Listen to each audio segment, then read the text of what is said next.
For 5 months now, there has been a living hell in Gaza. These Palestinians have been run from their homes, run from everything that made life worthwhile, and they have been murdered by the tens of thousands, so that there is a tremendous horror that is taking place right before our eyes. But that's not the whole of it. The whole of it is that we, to our horror, are guilty of this. Yes, it's been the Israelis who have dropped the bombs.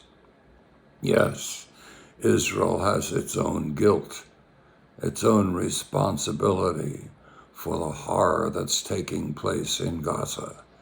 But that's their business, and they've got to deal with it. What is our business is that America has made the bombs, is shipping the bombs, making it possible for Israel to do what it does. So America, our country, has guilt. We are part of the genocide. We are part of the horror. And the question is, what do we do about it? How much of a part have we played? It's indicative to think of what the response of the American president was when he heard of the bombing of the people in Gaza. He was enthusiastic, and he encouraged Israel to go to it. And now, after 5 months, you'd think that America would have come to a realization of the horror that is it's part of. And yet still, 74% of Republicans are in favor of continued bombing, doing more of the same. So this problem is an ongoing problem for America, not just for Israel. And what do we do about it? What is it that makes the problem so difficult? It is the fact that a tyranny is wanted by Israel. A tyranny existed earlier in Europe concerning religion, but it was resolved by the United States of America, in which Protestants and Catholics are able to live together, equal before the law. This new arrangement, I'm a Catholic. I thank God that I was born in this country that has been so graced by Protestant wisdom, by the wonderful Freemasonry of George Washington or Benjamin Franklin or James Madison. At one brilliant mind after another has graced me with a beautiful life, and I thank God for it. I thank God that we no longer have a tyranny of one religion over another.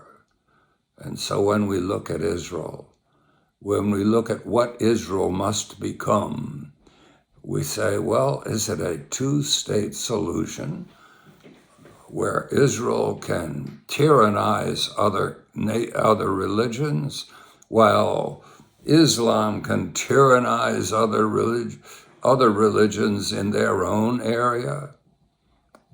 I don't think so.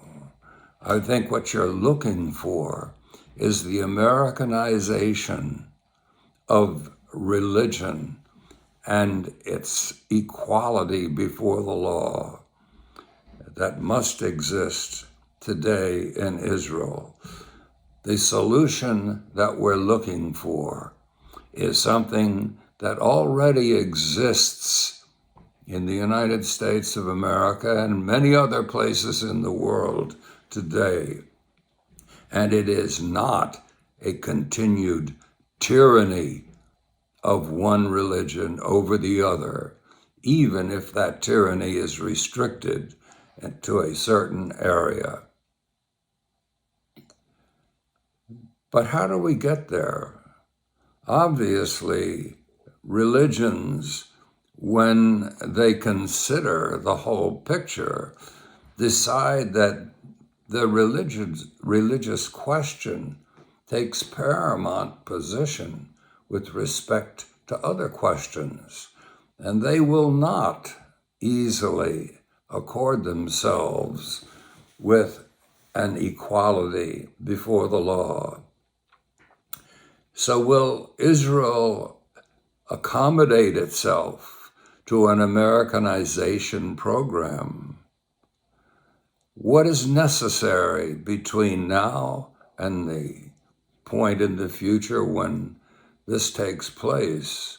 What is necessary to make it happen? Because what we're talking about here is not really a coexistence of opposites. We're talking about a synthesis of opposites. We're talking about a system in society when the best in Judaism and the best in Islam and the best in Christianity all can unite with one another in a friendship, in a positive orientation to one another. And what stands in the way of that is an orientation to reality which sees the core of reality, God, sees reality as war, as an intense hatred between one thing and another. And what we're talking about is a different view of reality, not of warring parts that must destroy one another, but of parts which can be synthesized, put together in such a way that the harmony is productive, that the tensions become positive and productive. And this is where we must go. So we're talking about a different view, not just of the religions, but of God. God is not a point that is at war with other points in reality. God is going to be imaged by the slow unification of the points of reality that right now are split apart. And America has this as its obligation. It's already happened here, but it's got to happen now in Israel. There has got to be an accommodation between religions in which synthesis rather than war is the ethic, the dominant ethic.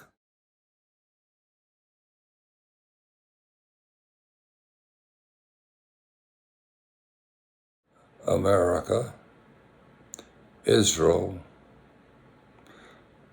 we have a sickness, and it's called Zionism. Zionism is a failure of the wisdom of man to measure to the reality in which he lives. Zionism is like a museum that has no art in it at all. Zionism is like a great city whose electricity has failed and is in complete darkness. Zionism is like a cadaver from which life has gone. This Zionism is something that we can feel. It's a horror. In Palestine today, we can feel the horror of what we are doing.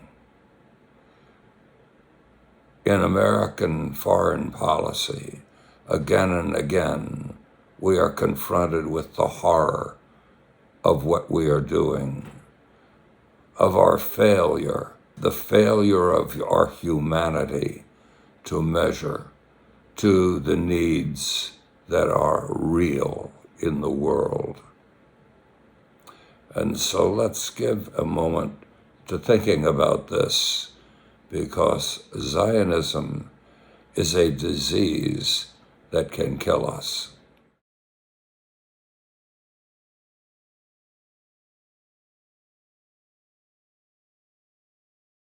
Gaza, Zionism, and synthesis. The horror of Gaza is indefensible.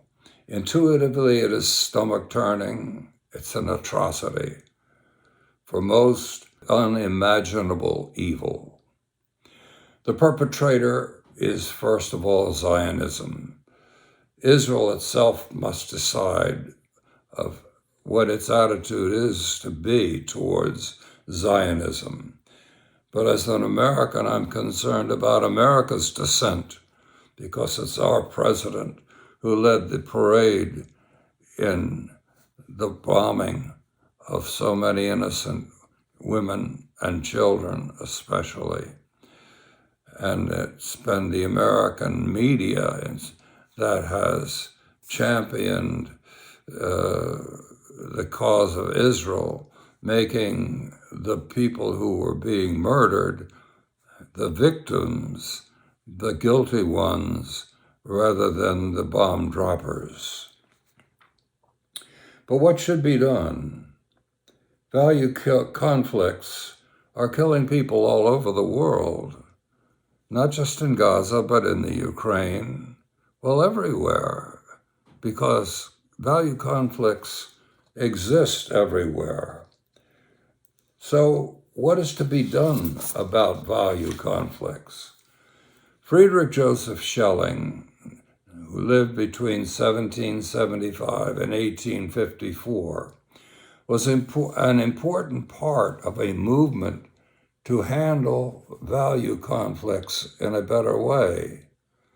James Madison in America was at about the same time doing the same thing. Madison's response was the United States Constitution, which takes differing visions, conservative and progressive, creating a two-party system in which opposites somehow or other can work towards the benefit of the nation. New and old worlds must be analyzed, evaluated, and created. Wisdom makes it possible to open the door to opposites, to differences, which must exist. Without these differences, we're dead. With the differences, what? War? Is war the only solution? Is Gaza and its eradication from the earth the only solution? Or does wisdom suggest a better solution? Transcendence is what is missing in the Gaza solution. Transcendence dominates our response to what's happening in Gaza, because we simply intuitively respond with horror at the massacre of so many people. But what does transcendence mean in the face of a value conflict like that between people who are saying they want a larger Israel and people who are saying they want a place to live? How do you reconcile irreconcilable contradictions? Because they come up all the time. Well, the way most people reconcile them is by war. Whoever has most power can simply have their way. But there's a different kind of way suggested by transcendence, because transcendence exists on both sides of the opposition, both sides of the conflict.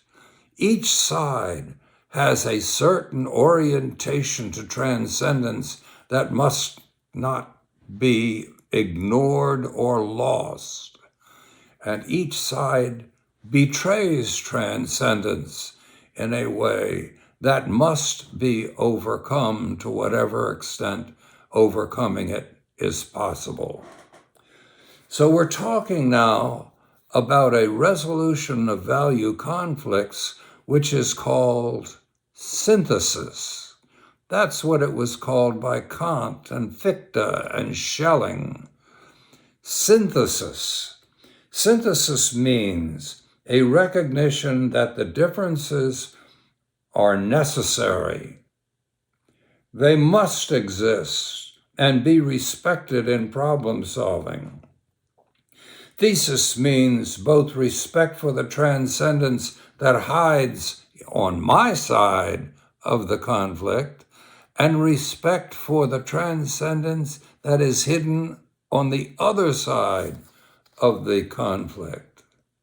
Transcendence means a rejection of the betrayal of transcendence that exists on my side of the contradiction, as well as a rejection of the betrayal of transcendence that exists on the other side of the contradiction. So synthesis is based upon a recognition that our affirmations of conceptual relationships both partially express and partially betray true reality, and that this means that reform of these judgments that we make, these resolutions of value conflicts that we make, have themselves mean further reform.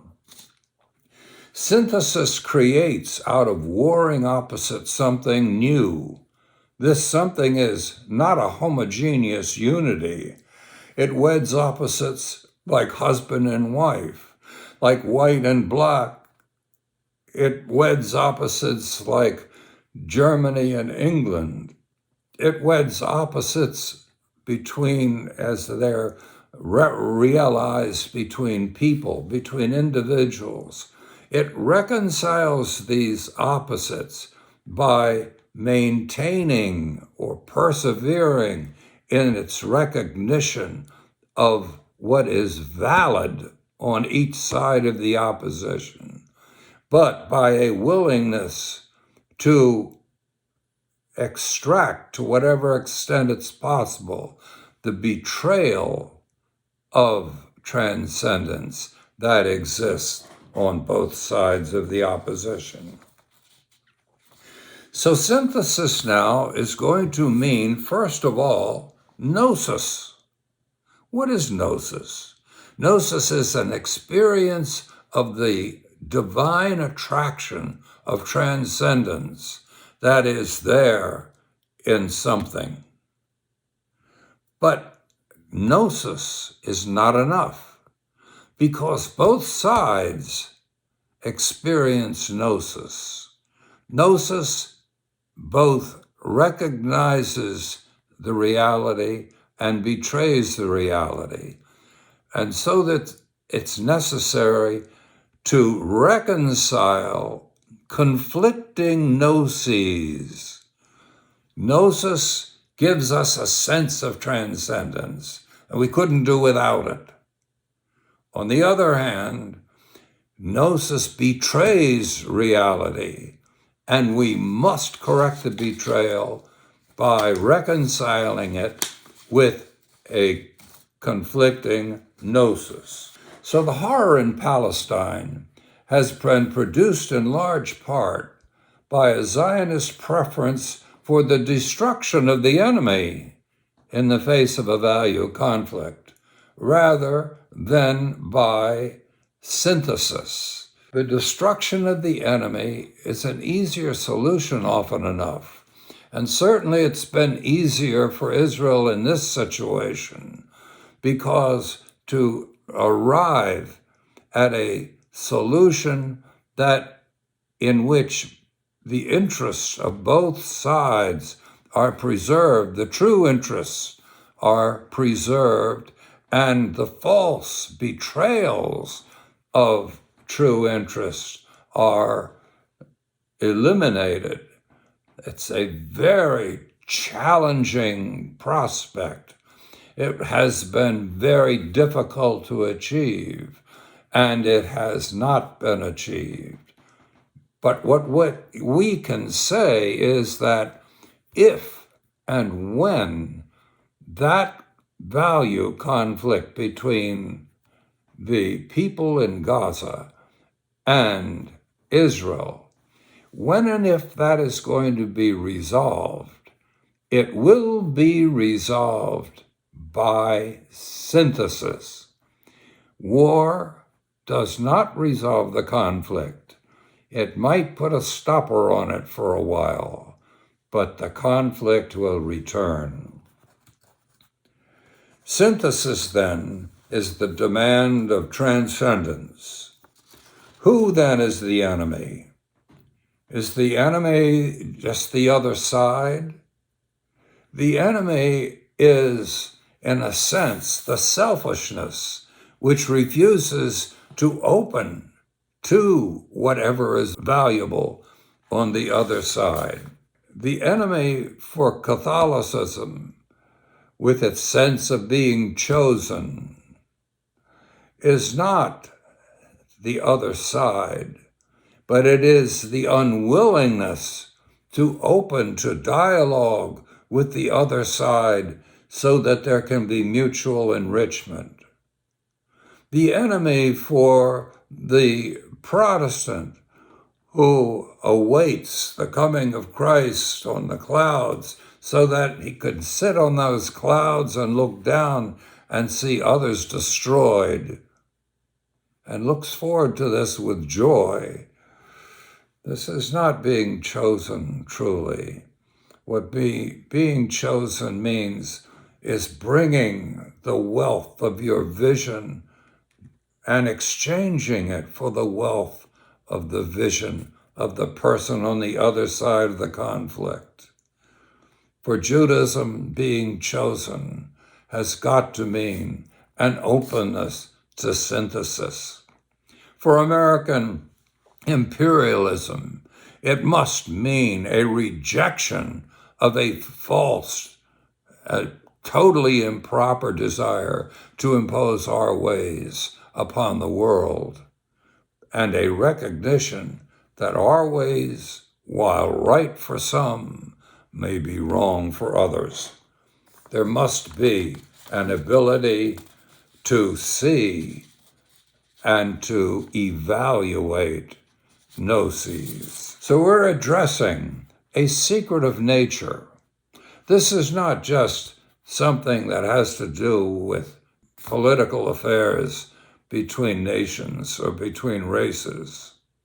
This is the secret of nature. Between opposites, there is from time to time, a coming together, a synthesis and it is the key to evolution. Evolution in nature takes place through the relationship between opposites, which can, at a very slow pace, mean evolution. But with conscious people, evolution can be understood. Synthesis can be mastered. Synthesis can be made easier, and ultimately an evolutionary ascent towards the fuller humanity is possible. German idealism saw this. It was Friedrich Schelling who saw the possibilities of doing something with opposites that, in a sense, was there in nature, but is also there in human affairs. In the early 19th century, German idealists wanted more knowledge about an ascent towards transcendence, the very synthesis of which we speak. They wanted to know about it. But other Germans wanted to know more than that. They wanted to experience it. They wanted to become more and more, little by little, to become transcendence themselves. And this is what Franz Schubert did in his art. If Schelling wanted to give an understanding of how synthesis is possible, Schubert wanted to give an experience of it. And he took the opposites. On one hand, the opposite of a descent into the horror. And on the other, an ascent towards the sublime. And in his descent, he was so authentic that it contributed to the authenticity of the ascent to the sublime. And his art became, in a sense, something even greater than merely an understanding of synthesis. It became an experience of it.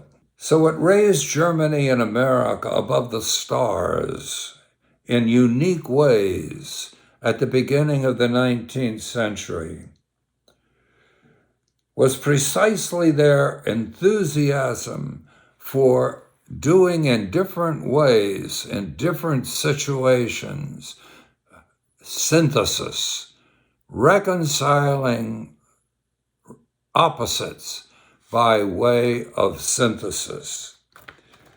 This was the promised land that the Jews have been seeking, and that the Jews simply are still seeking. This was the promised land for Christianity that they have been seeking and are still seeking. We have had differing victories in the search, like that of Madison, like that of Schubert. But beyond these, there is much room for further victory over the horror of what can happen when values conflict and war is chosen as our response. We're addressing the secret of nature when we're talking about synthesis. Quantum mechanics sees in nature this core mystery of life. The mystery underlies energy creation by fusion and by fission. Fusion means a wedding of lighter nuclei, like hydrogen nuclei, that produces a reaction, a new creation. It consists of lighter nuclei neutrons, protons, the mass of which is less than the mass of the original nuclei. But the creative power of fusion is massive. The reaction is self-sustaining. This is the reaction that powers the expansion of the universe and the creation of the stars. In opposition to fusion as an energy creator is fission, in which something is split apart. For example, the atom is split. This means a reaction that is of lesser energy and higher mass. This lesser energy, higher mass, is something less noble than fusion. Fission produces a release of energy that is indeed impressive and can be used, but is far less than the energy produced by fusion. So in this fission-fusion dichotomy, we're talking about something like the synthesis-war dichotomy in human affairs. We're talking about in fission or in war, a lesser reality. Yes, it achieves something, and the achievement, however, is of lesser value than the achievement possible through synthesis or by fusion. While fission is of lesser value, it is at times useful, at times necessary. In fact, without fission, there's no access known to fusion. And fusion is of such difficulty in its access that we have not really achieved that goal yet. And yet we're seeking it because we know it is where we must go. Just as synthesis is where we must go if we are to resolve conflicts like that is giving us such horror in Gaza. So the early 19th century German idealists wanted more than simply a knowledge about fusion, a knowledge about synthesis. They wanted something better than war as a solution. They wanted something far more noble, and yet it was not theirs. They could hardly get to it until genius like Schelling's and Madison's came along and showed that perhaps, just perhaps, it is possible to recreate this world in a better problem-solving way. It is possible to make a better world a reality. So Schubert's ascent was not the same as Schelling's.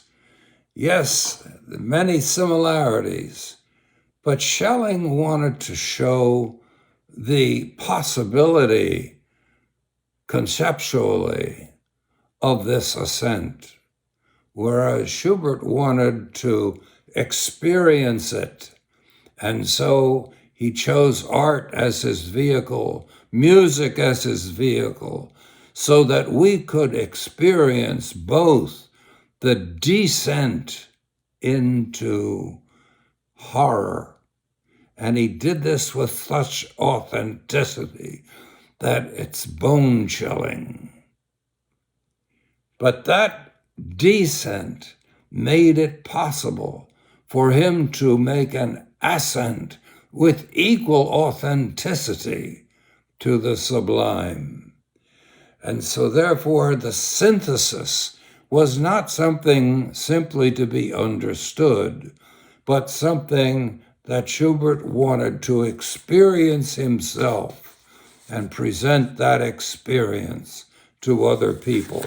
So it raised Germany and America to the stars in a unique way 200 years ago.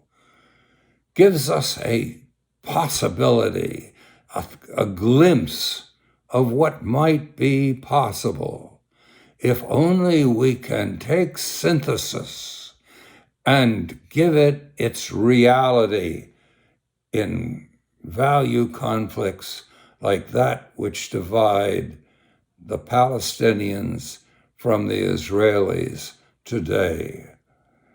That value conflict is of such ugliness, and the resolution selected by Israel is of such disgusting nature that nobody can look upon what's happening there and be content with it.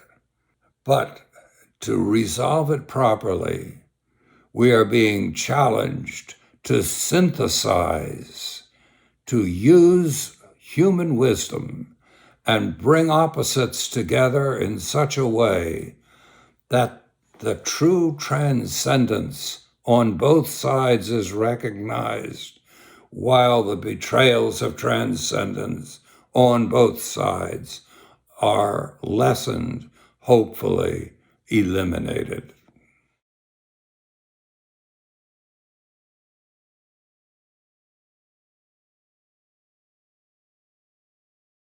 When talking about the art of Schubert, we're always talking about the impact of transcendence upon our immanent world.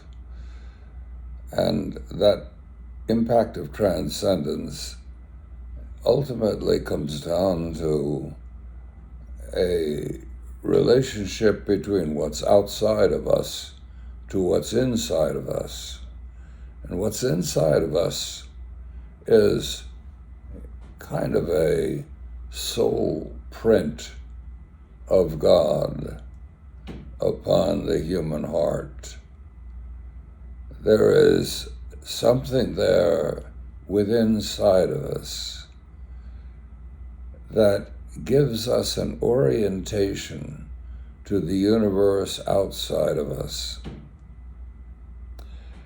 And when we think of what reality is all about, it is really a question of a tension between these two worlds, between what's inside and what's outside.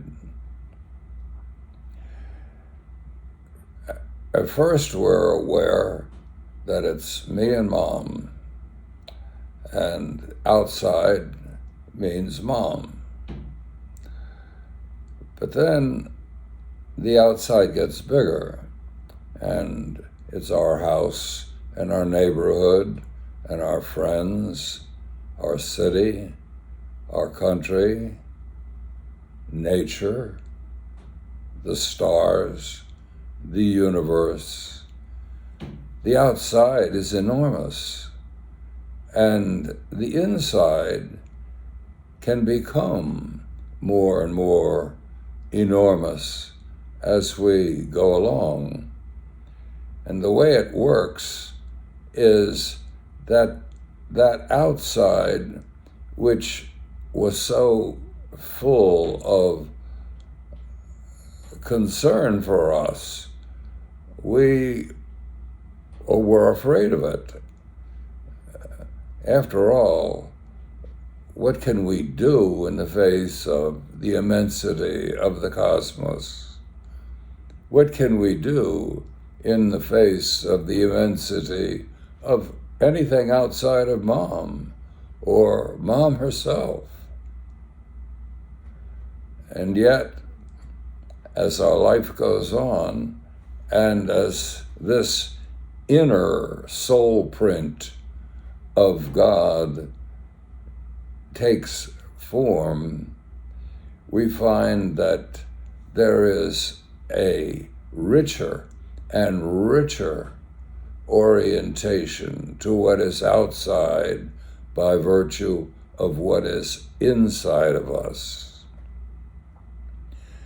And so we find that things that start within us, like religion, all of a sudden can become a source of fear, because outside of us there are other religions than the one we have, and those other religions find ways to criticize what we have. And so our response is fight, war. Same way with race. We have our own race, but we connect with other races, and those other races can be a challenge. And the response can be fight, overcome the obstacle. The same thing affects nations. It affects sexuality. We are men, or we are women, and whatever we are in orientation to a universe that's different. And that difference can be concerning. It calls on us for something. It demands something of us. Do we have that? Do we have to measure up to it? So this difference between ourselves and the world out there, the other, can be the difference between a friend and an enemy. We're our own friend and everybody else is the enemy. Well, that's sick. And the only way to respond properly to this difference between self and other is through love. We must fall in love with the other.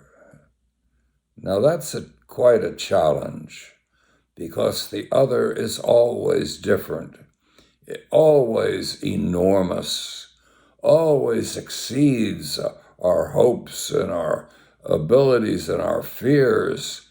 It's out there and we don't understand it. And yet, little by little, that enemy can become our friend. It can become an enrichment. So what then does religion mean? Religion does not mean a catalog of beliefs. Religion means an orientation of love between the self and the other. Religion means following out that soul print of God we have within us that calls on us first to recognize our strengths and to recognize our weakness, to recognize our sufficiency and to recognize our weakness and our need. It calls upon us to be realistic concerning self and other. And this realism is our hope. Again, what we are called to do is fall in love. And it's not just as simple as falling, because we have to work at it. We have to work at union with the other. We have to work at being able to sympathize and empathize with his hopes and fears. with the immensity that he is, the immensity that there is out there, and trust in that soul print of God that is within us. And that gives us power to trust in the soul print of God that is outside of us. So, in our art, we attempt to come to terms with this orientation outwards towards a whole new world, which is constantly growing in our awareness, constantly calling us to become more and to unite with it. This is going to be expressed by Schubert in a series of narratives. He is not going to try to convince us point by point of his understanding of life, but he is going to tell us a story, several stories, all of them in some ways quite similar. That story involves going out towards the other, encountering the other, having our lives transfigured by the other, and then having the other disappear, having those people who were symbolic of that universe out there, having those people disappear, betray us. And then what do? Because we are invited. There is a divine invitation in that soul print within us. And that involves us in just this experience. The experience not only of falling in love with the other, but also the experience of having to lose that other, for it is not God himself.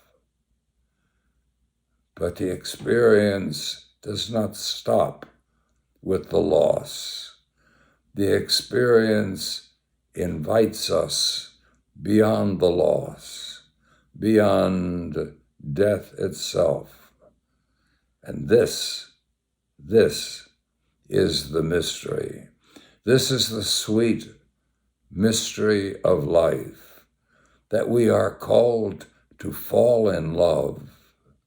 We are called in fidelity to that love to embrace a period of separation, but we are called also in some mysterious, unknown way to triumph over that loss in a reorientation to the very other, that immensity that we first contacted in our mother's womb.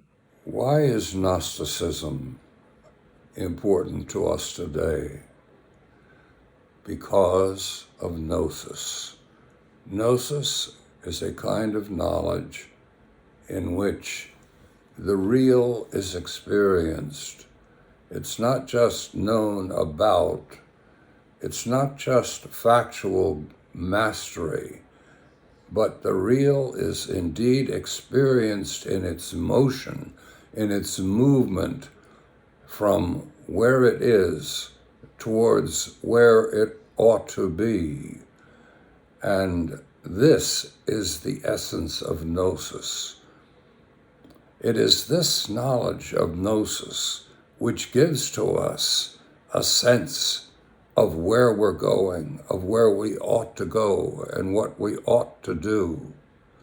At the same time that it does that, we have to recognize that gnosis is not the same as a complete grasp of transcendence.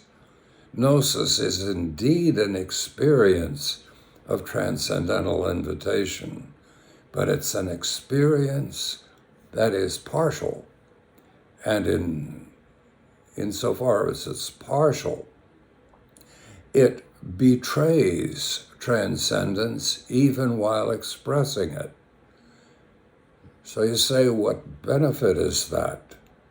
Well, it's a great deal of benefit, because without gnosis, there is no experience of transcendence.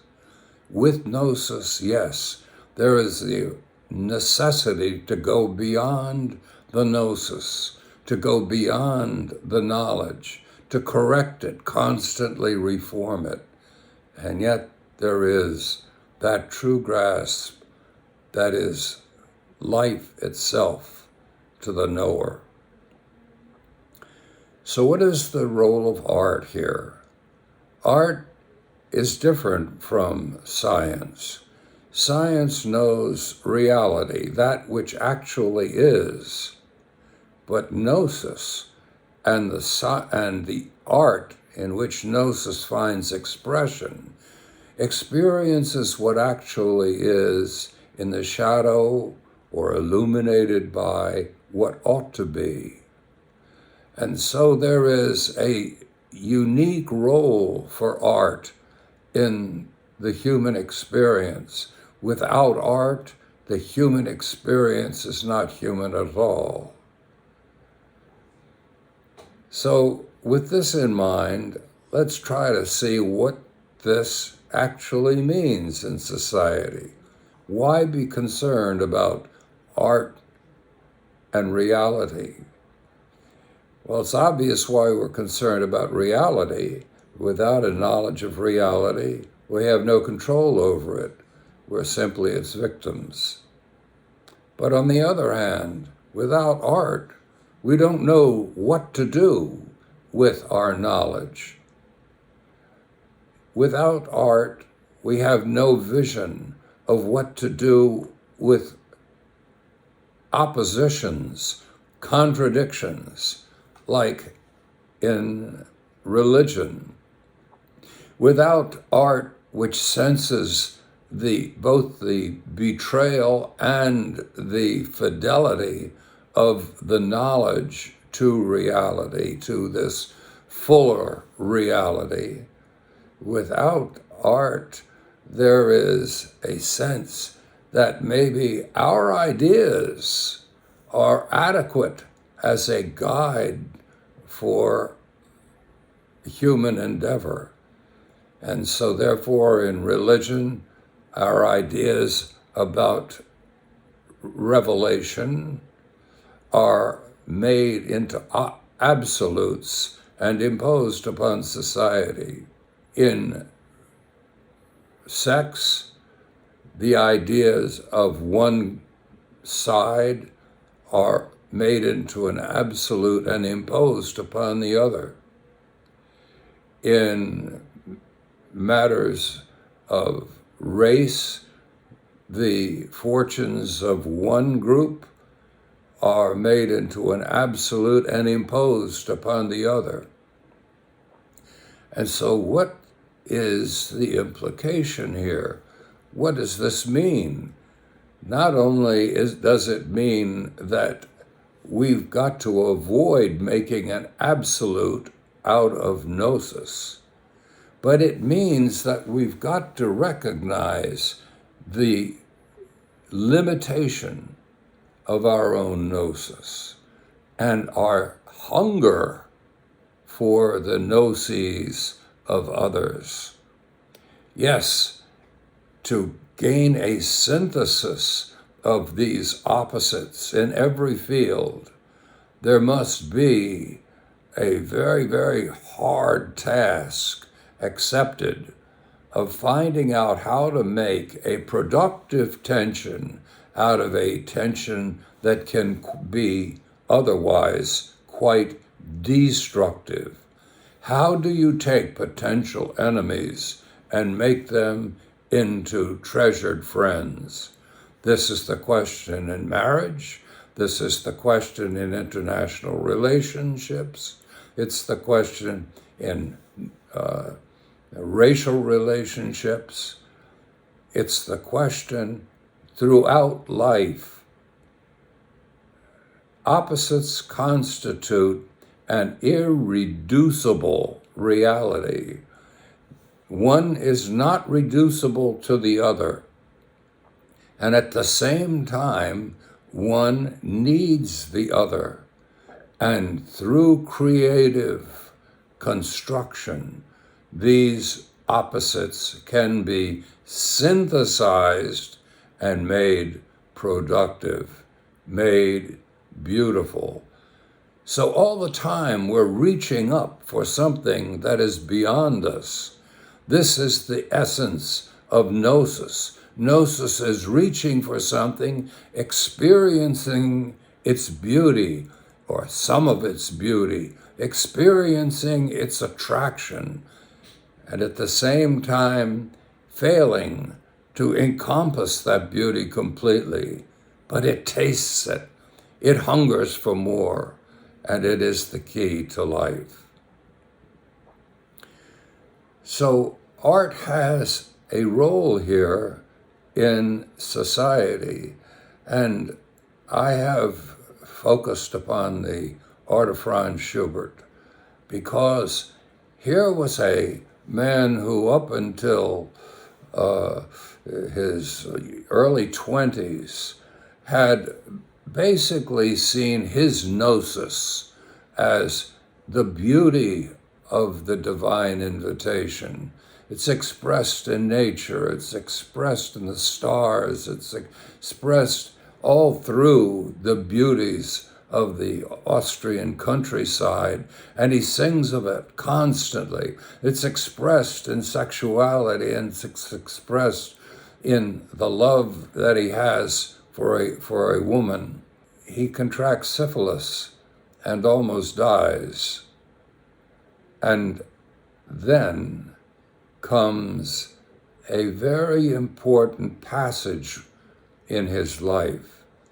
And that passage is an insistence upon diving deeply into the agonies of life, not as a replacement for the enjoyment of its beauties, but rather as an associate, as a companion piece in a joint ascent towards transcendence which exceeds the grasp both of the tragic and of the happy ascent. Schiller spoke of this when he talks about the most beautiful experience being sort of a wedding of sorrow and joy. And in a wonderful quote, Theodor Adorno talks about this music of Schubert making present what seems impossible to make present, a sense of triumph over sorrow, which is recognized in its full intensity. And so, with Schubert's vision, we would like to find, at least I suggest, it's possible to find an encouragement for a life experience in society which is richer than any that we've had so far.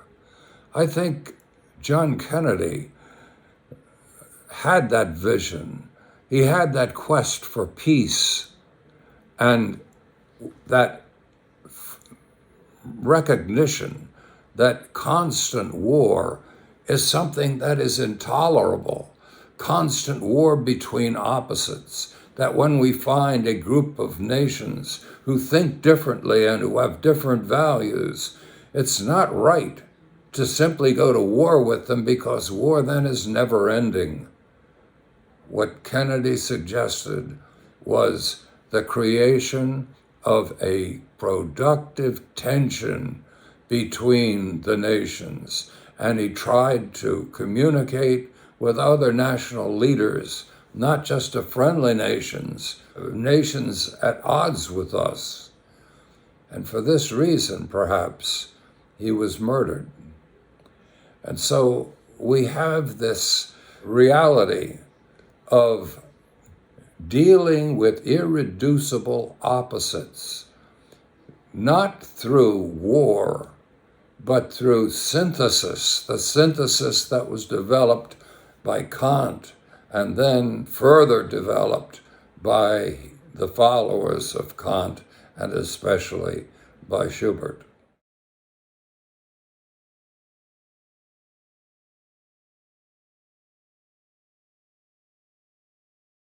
I'd like to say something about dialectics. Today, it's evident that people are searching for a metaphysical basis, a better understanding of what metaphysics really means.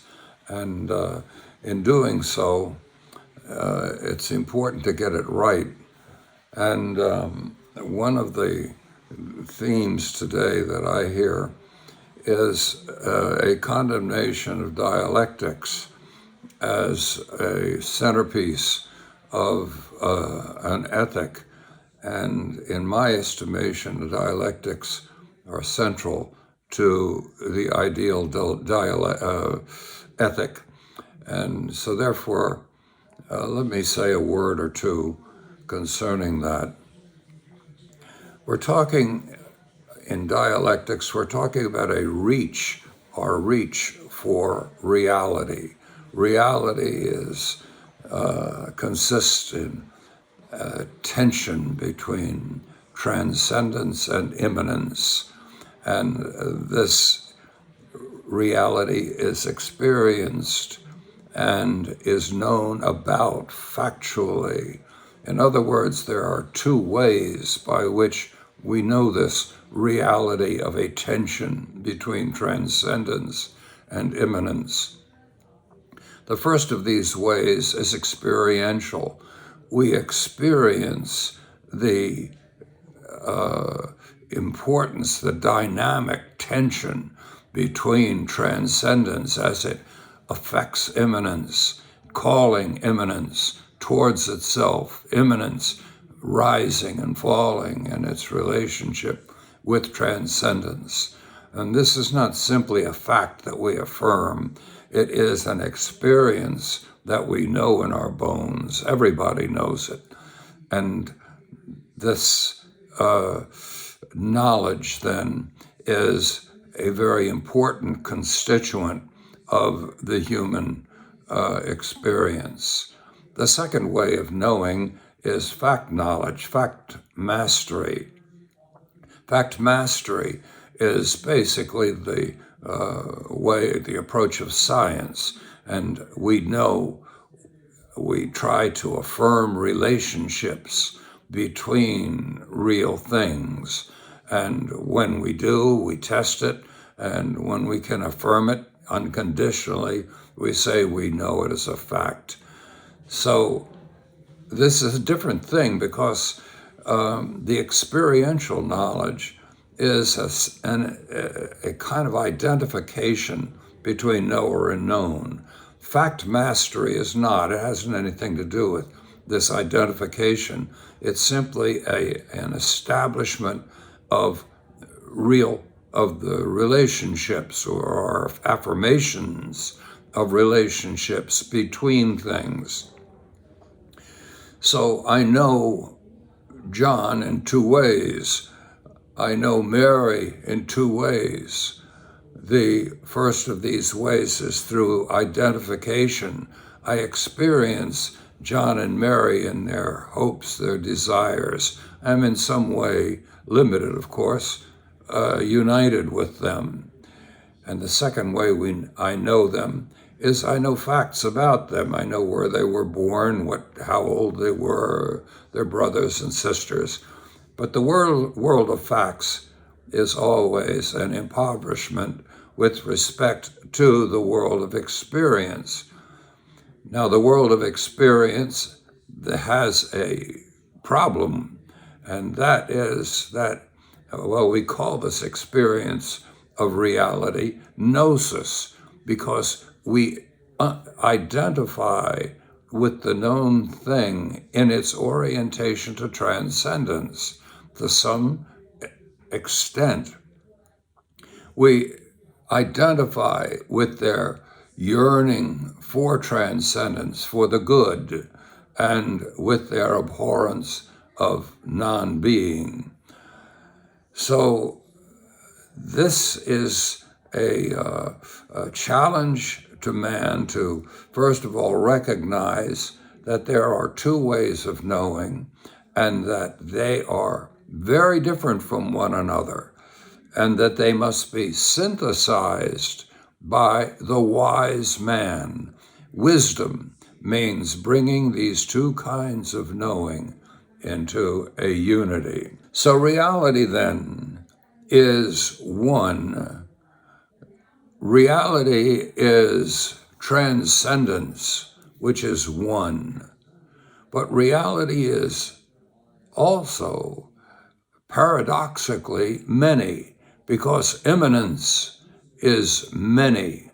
Immanence is not one. One is not the many. Yet in the many we sense the one. This is the sort of mystery underlying the whole human experience.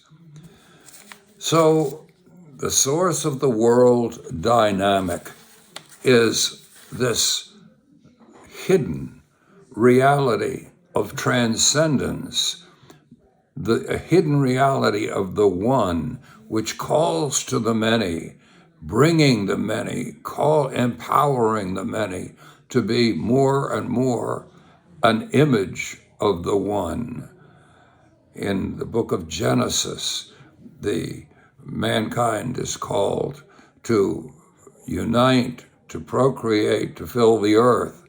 The many are called by the one, the great God, to become more an image of that great God by uniting.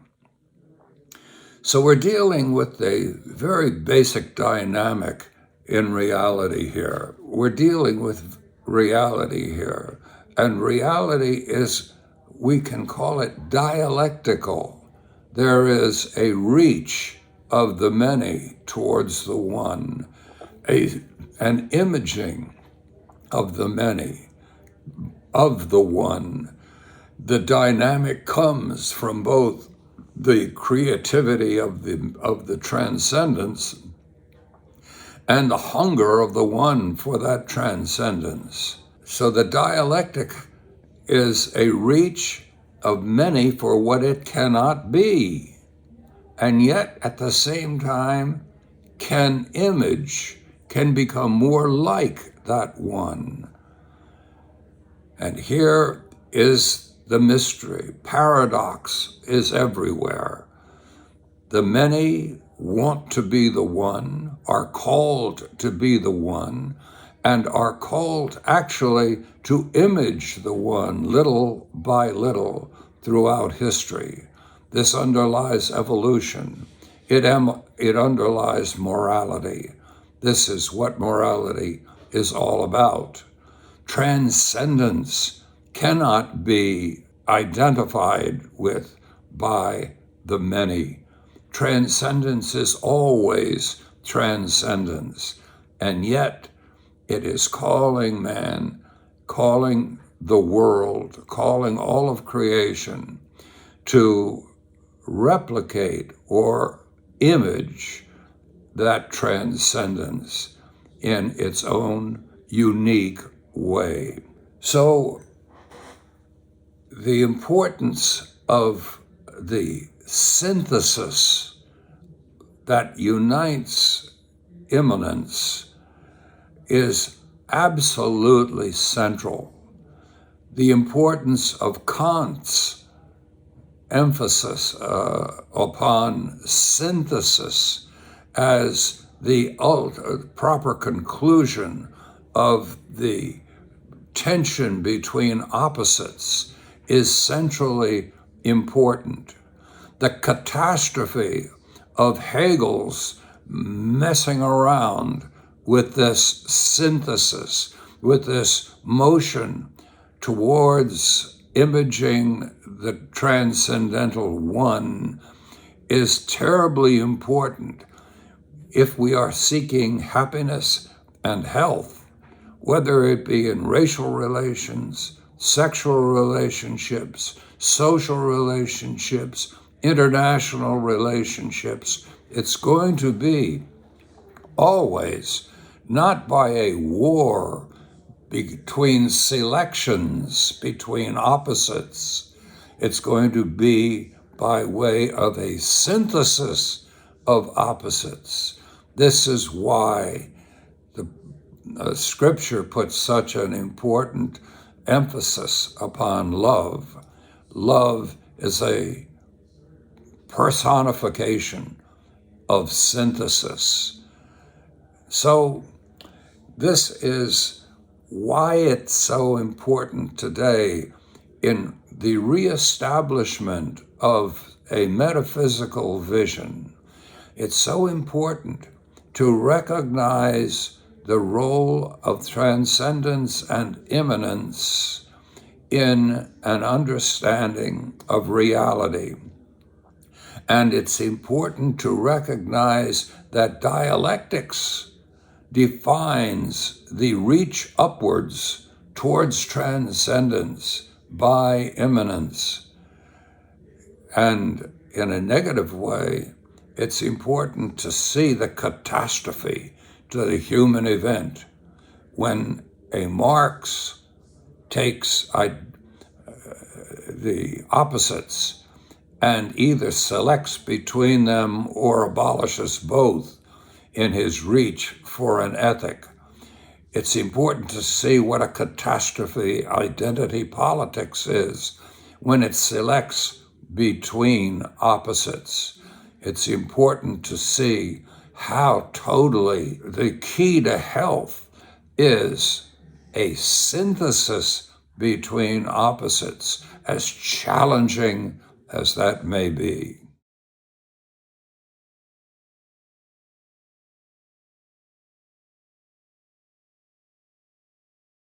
Today, the topics of gnosis and Gnosticism are spoken of often, and I think it's important to get an idea of what the difference is between gnosis and Gnosticism.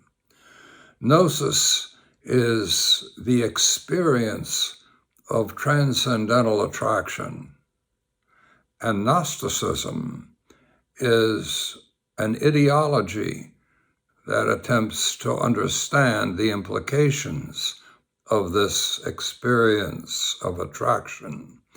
So Gnosticism applies human wisdom to the experience, and in a sense, Gnosticism always distorts as well as expresses that experience.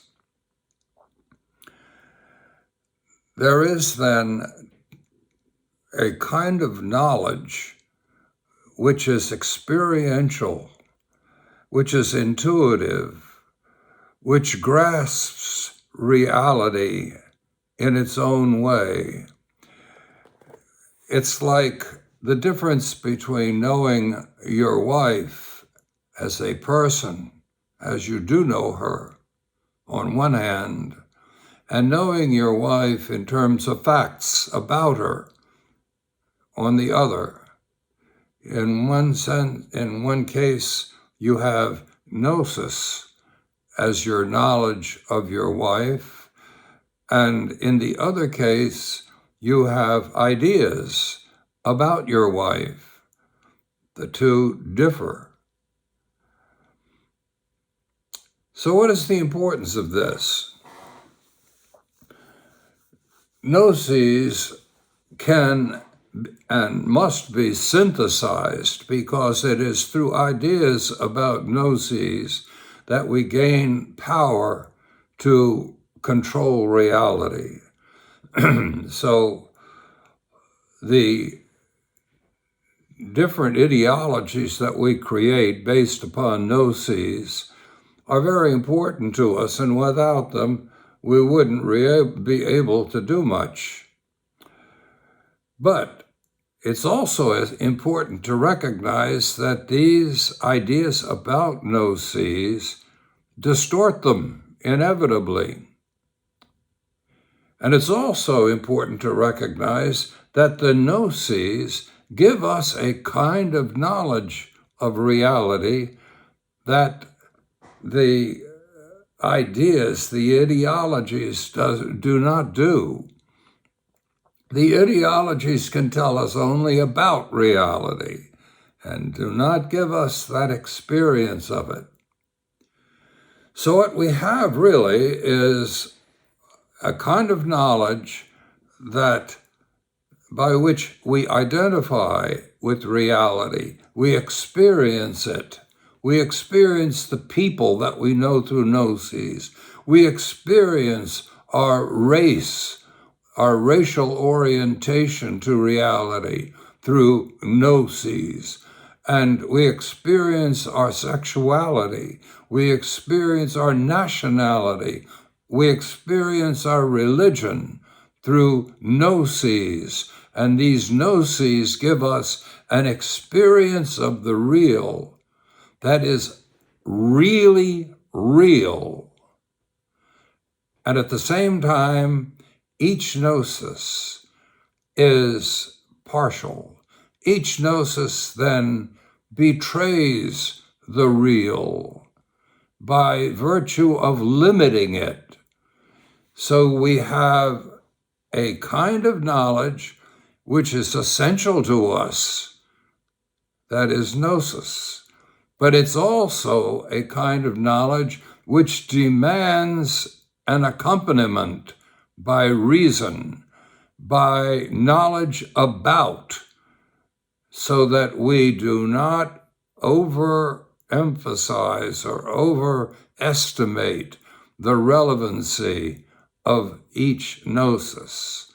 Each gnosis then must be related to other gnosis, and therefore the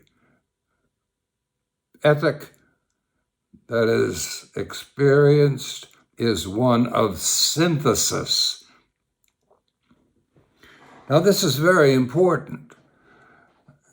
It's important because if you simply accept each gnosis that you have as being determinant of an ethic, you are always at war with other people and even with yourself, because as an experiencer of gnosis, you have different moments, differing experiences, and other people have differing experiences, different gnosis.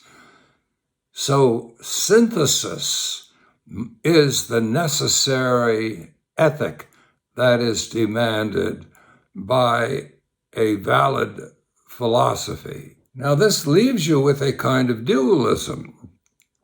Since what you experience as reality is only a partial grasp of reality, you've got to live with the fact that the way that you bring these two things together, the experience and the idea, the relationships between the gnosis, the way you bring these two things together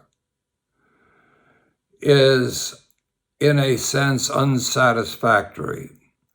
So you have Jews with one particular orientation to religion, and you have Catholics with a different one. And in a sense, the difference is to some extent inescapable. And what do you do about it?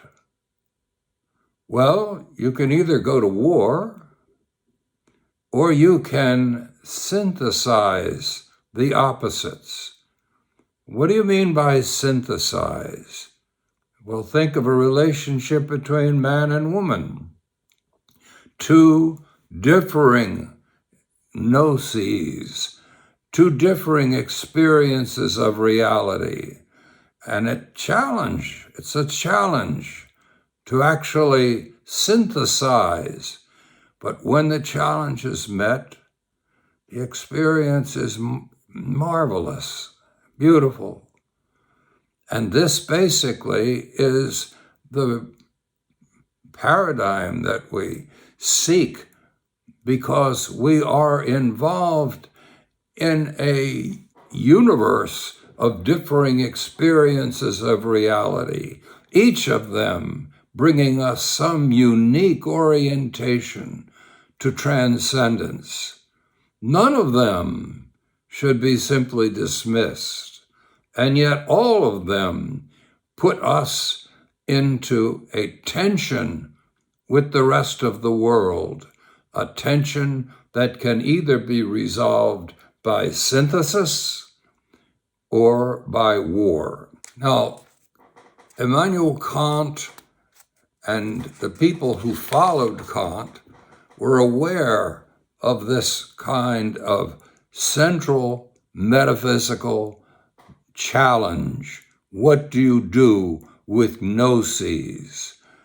And the Enlightenment had suggested that you deal with it by simply denying the importance of gnosis, or else you can make your own arbitrary selection between gnosis. Kant said no, that each gnosis is a sacred reality and must be respected. Herder said that each these experiences are marvelous because they attune us to the divine, each of us in our own way.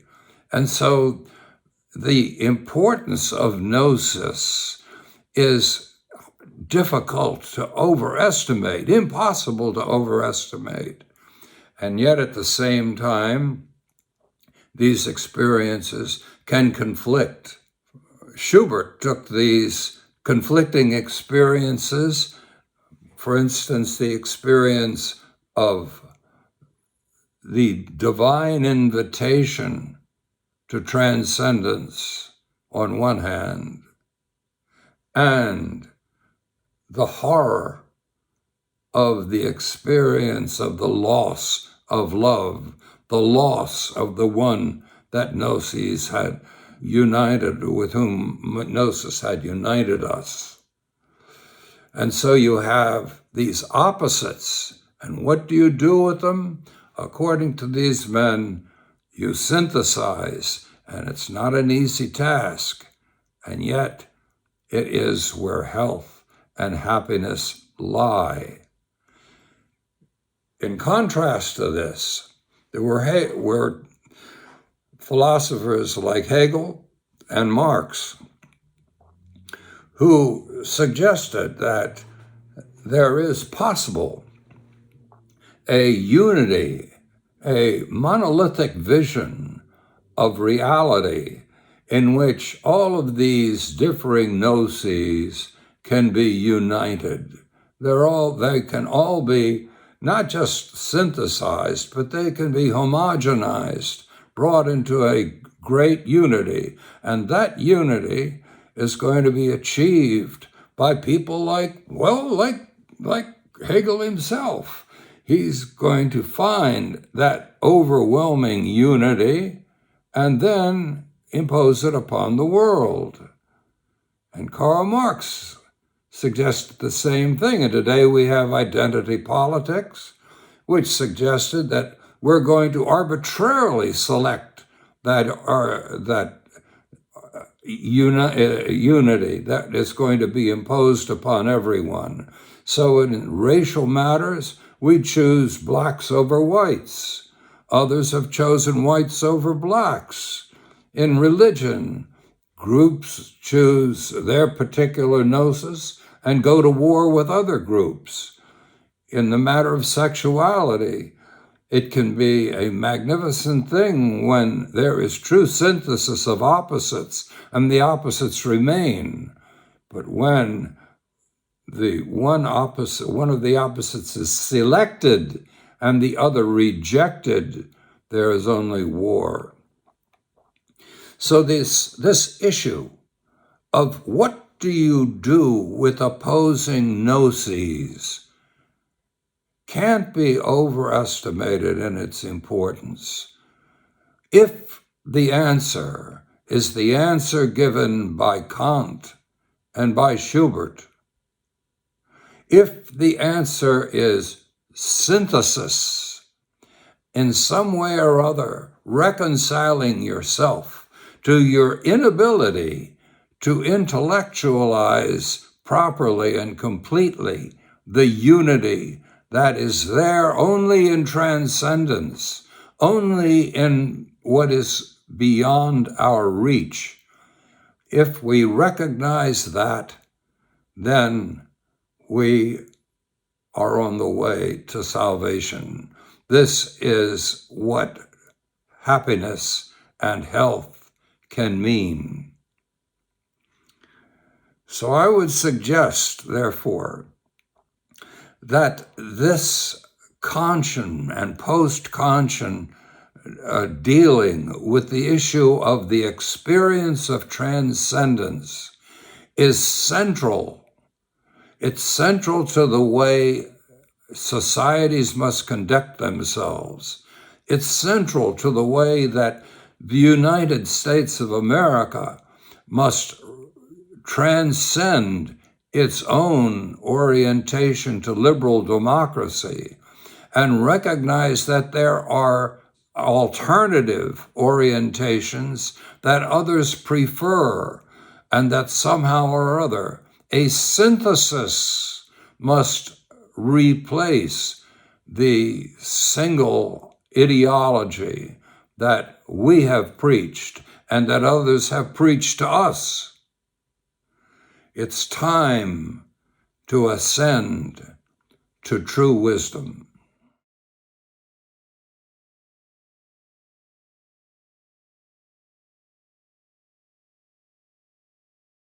Our knowledge of reality is like a pendulum. It swings, and it is called by gravity back to the center each time. But coming back to the center is with momentum that takes it to the other side. This is an important way to see reality because it relates to where we are with respect to society today. In the aftermath of the Enlightenment, we have a situation in which some people see reality only in terms of faith, beliefs often gotten from religion. The Enlightenment opened the eyes of many of us to another kind of knowledge, and that knowledge is knowledge by reason, it's science, and in this other kind of knowledge, we don't just know what our relation is to a transcendental God. We know about reality through opposites, and we try to deal with them. And some of us have determined that dealing with opposites means taking that pendulum at its extreme, or pushing it to the extreme, because there's a great deal of momentum in that swinging pendulum that pushes it towards the extreme. And you can harness that energy like you harness the energy of a brook on a mountainside, or like you harness the energy of the sun. But the problem is the people who harness the energy and pushing it to extremes often enough are so interested and focused on the extreme that they lose awareness of the other side of things. And then they are kind of renounced by that pendulum as it swings back in the opposite direction. And so there are sort of three groups in this pendulum-like swing. One group seeks the dominance of one side of the pendulum swing, and a second group seeks the dominance of the other side. But there is a smaller group, and this group is called the wise. And the wise recognizes that it is through the opposites and at the point where those opposites are synthesized that we actually contact reality. This is of great importance today. When we simply stress a knowledge of facts, we obtain a control over reality. It's like a knowledge of science opens up to us the secrets of nuclear science, and we are able to light a city, a country, a world with this knowledge, but we're also able to destroy the world with this knowledge. And it is the wise man who can control through wisdom the dynamics that are involved. On the other side, you have the same problem. So therefore, science is a fearsome thing. It can give power to the idiot. It can give power to the man who hates. It can give power to hatred itself. At the same time, that same science can give power to wisdom. It can give power to a balanced society. It can give power to evolution.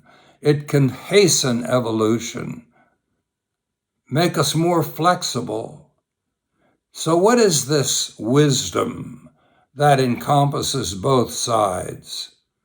Well, it's the ability to recognize in opposites an invitation to transcend their separate dynamics in the creation of something new, a synthesis. The ideal, iconic expression of this is in a good marriage. Two opposites are reconciled, not destroyed, and in their reconciliation is wisdom and happiness.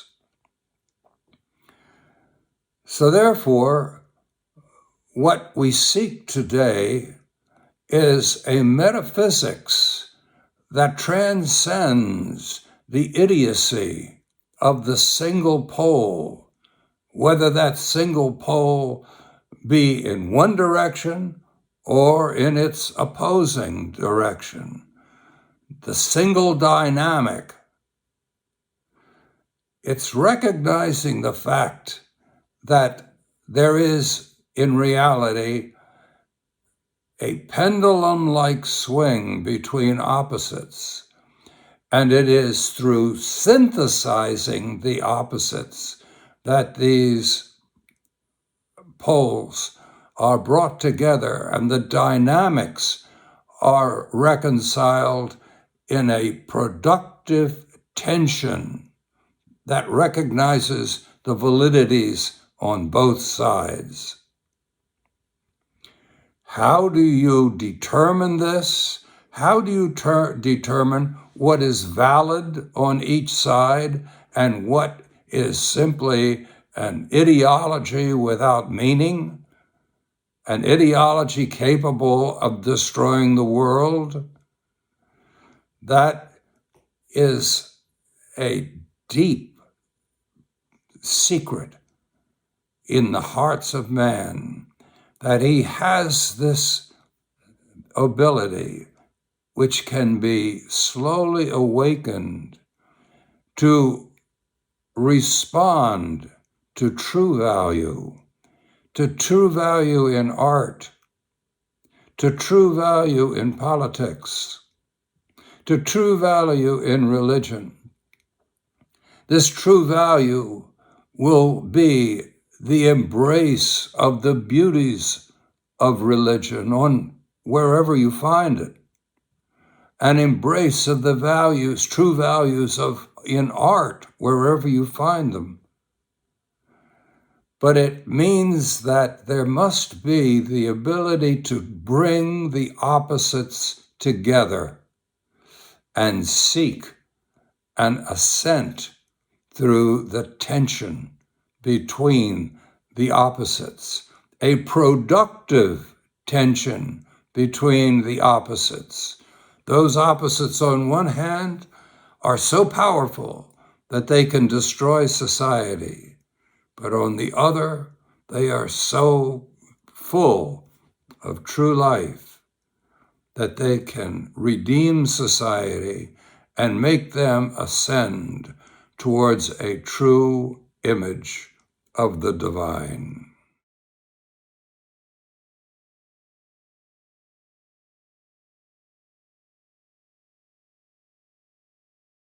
About 85 years ago, Nelson Eddy and Jeanette MacDonald, in the operetta Naughty Marietta, sang together the song, "Oh, Sweet Mystery of Life.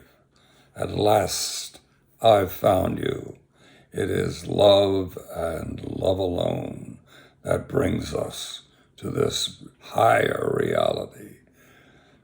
And there's been a lot of fun made of that because it might sound simplistic. But there is a very deep truth to it, because what is love? Love takes opposites, a man and a woman, another two people, and brings them together in a creative way. And that is what we are talking about as the sweet mystery of life. Opposites that can easily go to war with one another, but they can at times come together and create something new. Could this be the secret of evolution? Could this be that mystery for which we are all searching? The ethical effect of this mystery of opposites is synthesis. If it is through a meeting of these opposites, an interweaving of these opposites, some kind of creative association of these opposites, that new things are created, then we might call that operation of weaving synthesis.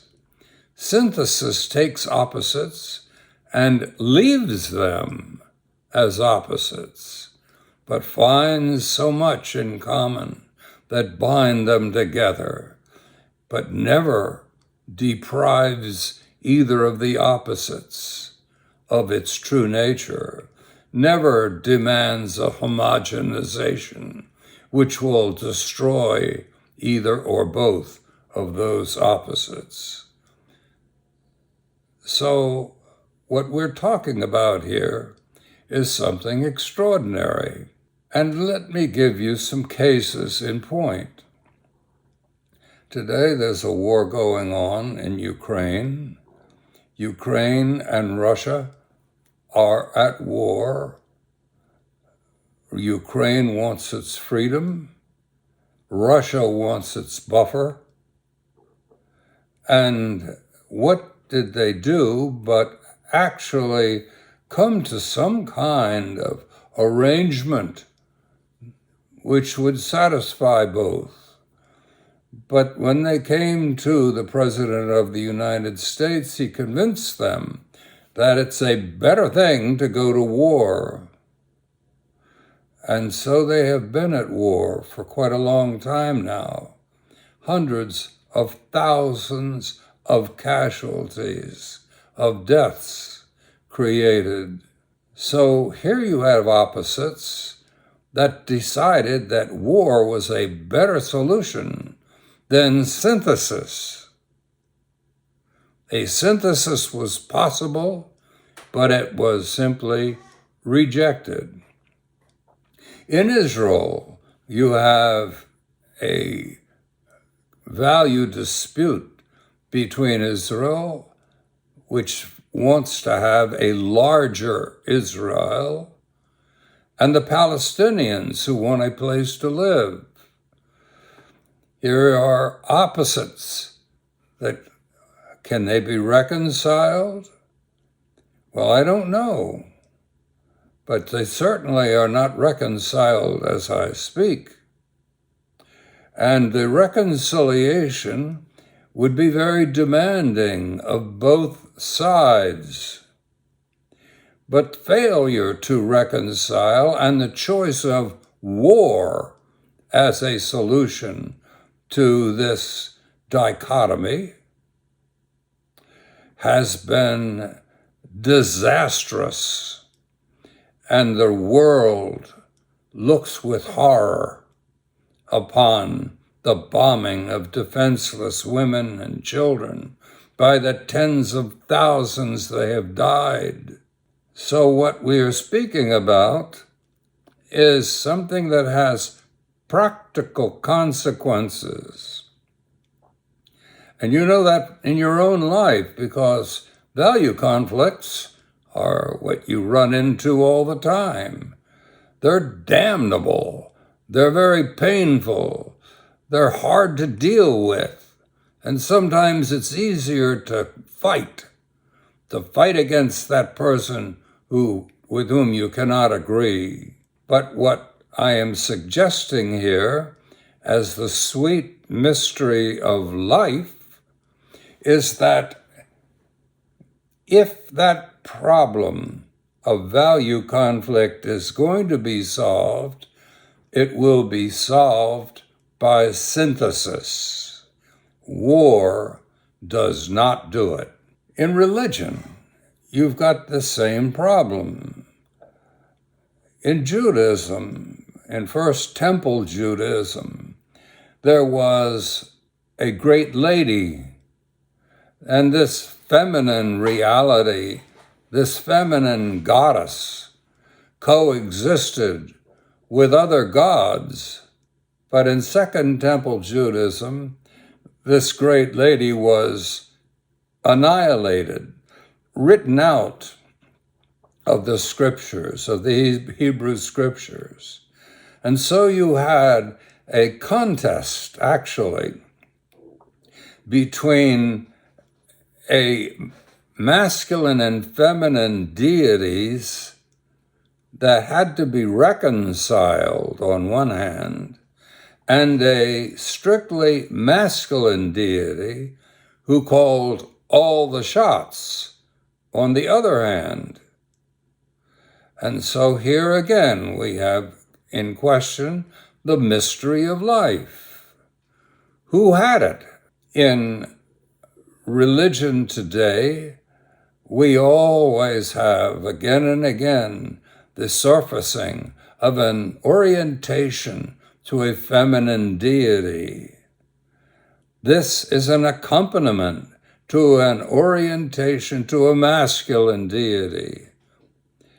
In Christianity, there is Christ and the bride of Christ, a bride which is being prepared throughout history. In all religions, there are these occasional surfacings of a feminine reality which demands an integration with the masculine reality.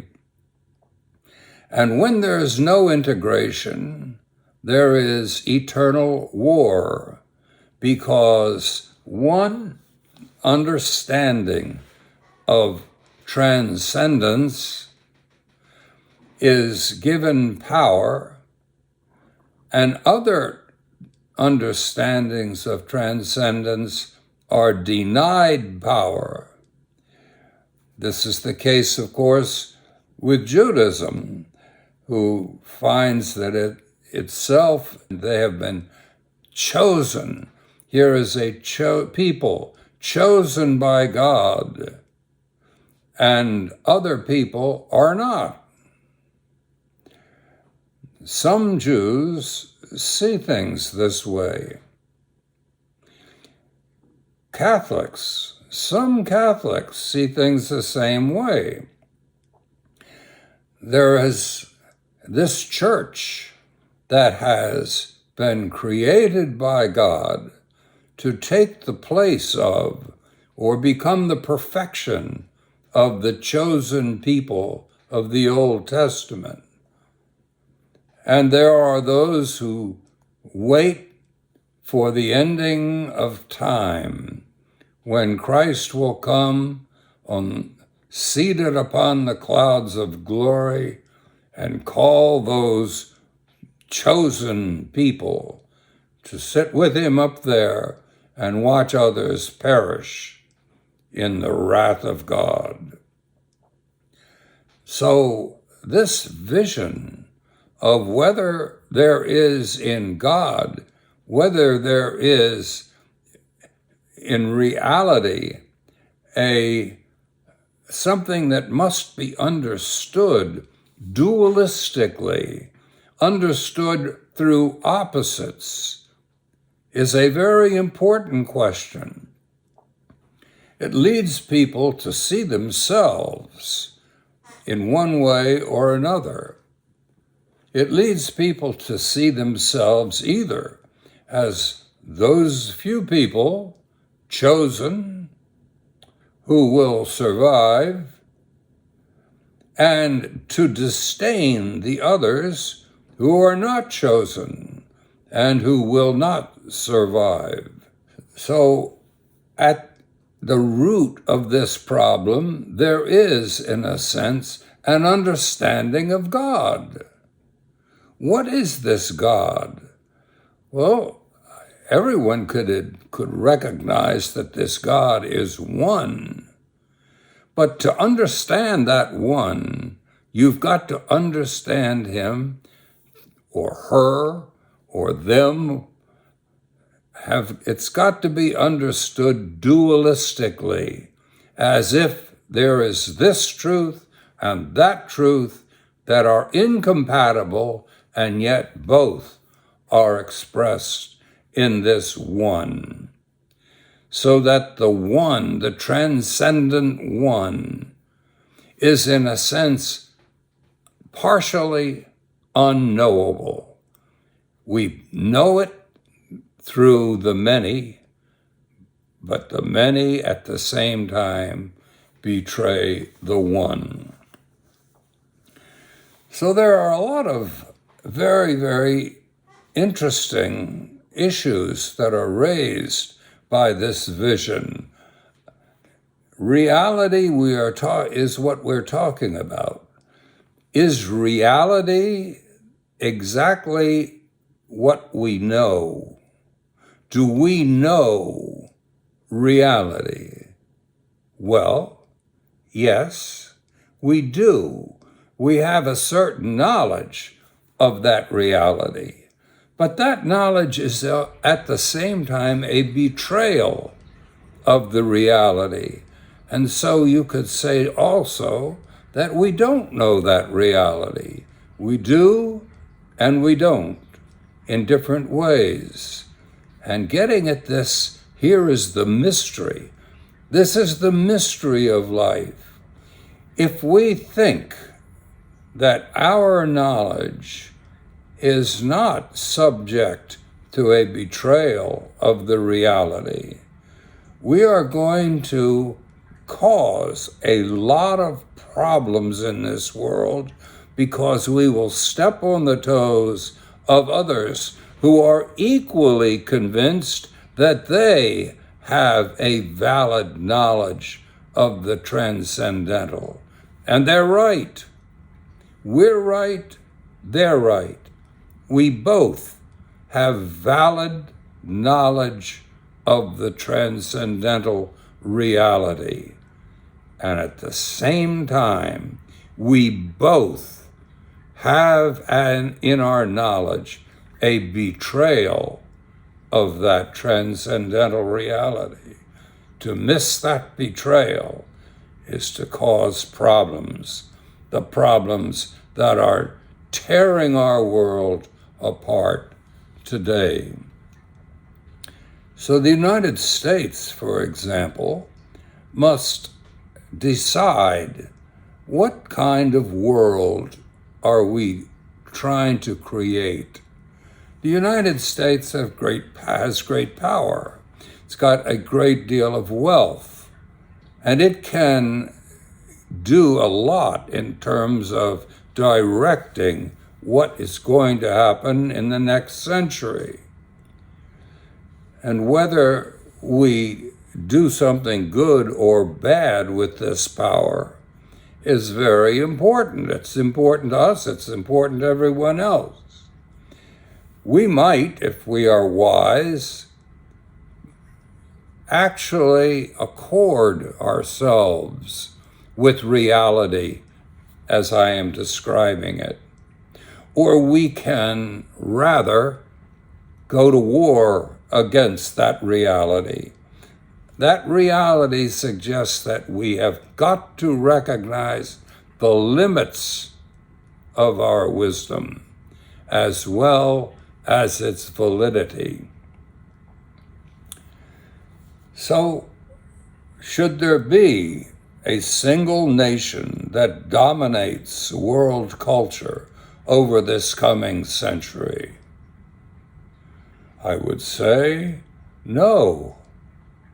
That a single nation with such power is by definition tyrannical.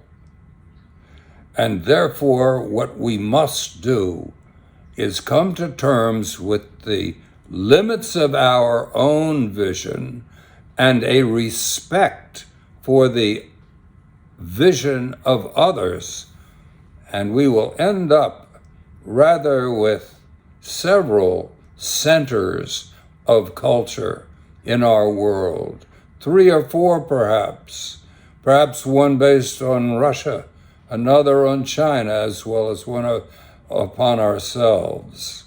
And we should not look upon the ascent of China as being an ascent of an enemy, but rather as the necessary ascent of an ally in bringing opposites into creative tensions with each other. This, we are constantly alluding to religion as an area in which our philosophy is expressed.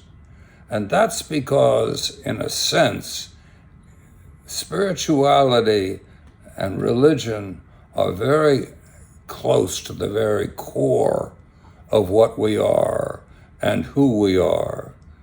And when we get them right, we have got a treasure beyond belief.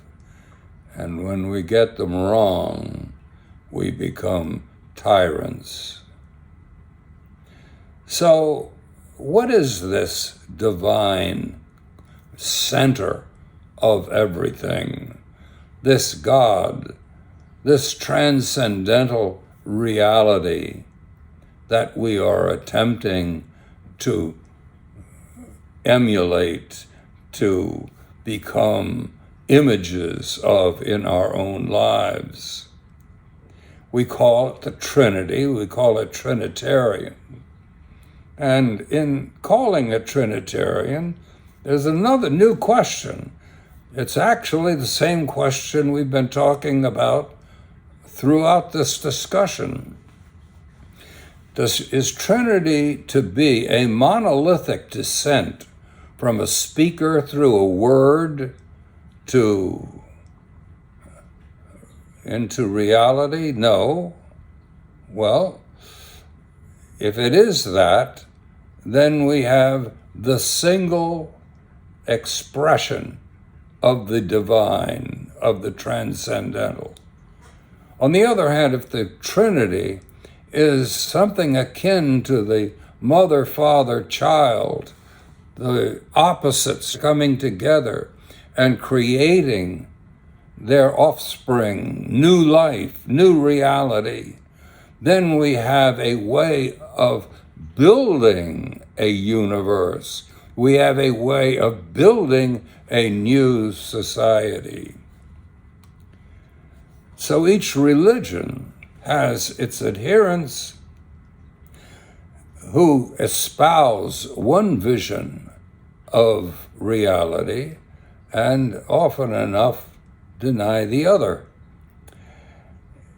This means that in Catholicism, you're going to find those who see the relationship between Christ and his bride, mentioned in the book of Revelation, this relationship as central, and the ethic flowing from that as central. If man is to actually become an expression of transcendence, if man is to ascend to a higher level of reality, it will be by uniting with opposites in the expression of transcendence. You will unite the opposites of Christ, God coming to earth, becoming incarnate, uniting that reality with the reality of earth itself that reaches up to accept and be transfigured. The issue then of the incarnation is also affected. Are we to understand the issue of the incarnation in terms of a concept? The concept of the divine, the concept of God versus the concept of man, that there is this union which we cannot understand. And when it's put this way, really makes no sense. Or on the other hand, is there a sense of the divine becoming real in the unity of opposites, so that in the death and resurrection of Jesus Christ, not only is Christ divine, but in our union with that Christ, in uniting our death and resurrection with the death and resurrection of this Christ, we too are divine. In Islam, there's been a magnificent expression of beauty in Sufi thought. The amount of poetry created by Islam, the immensity of the beauty, the great narrative of the man who goes out and finds his bride and who must live deprived of his bride, but looking forward to her in a transcendental way. This is a vision of life which came into Western civilization and transfigured it. The great expressions in Goethe and in the artistry of Schubert were inspired by this vision, this Sufi vision, so that you have art giving expression to this idea that transcendence, when it is realized on earth, is through opposites. There is the agony, but there is the ecstasy. And these two things then are brought together in a way that transcends every effort of reason to understand it.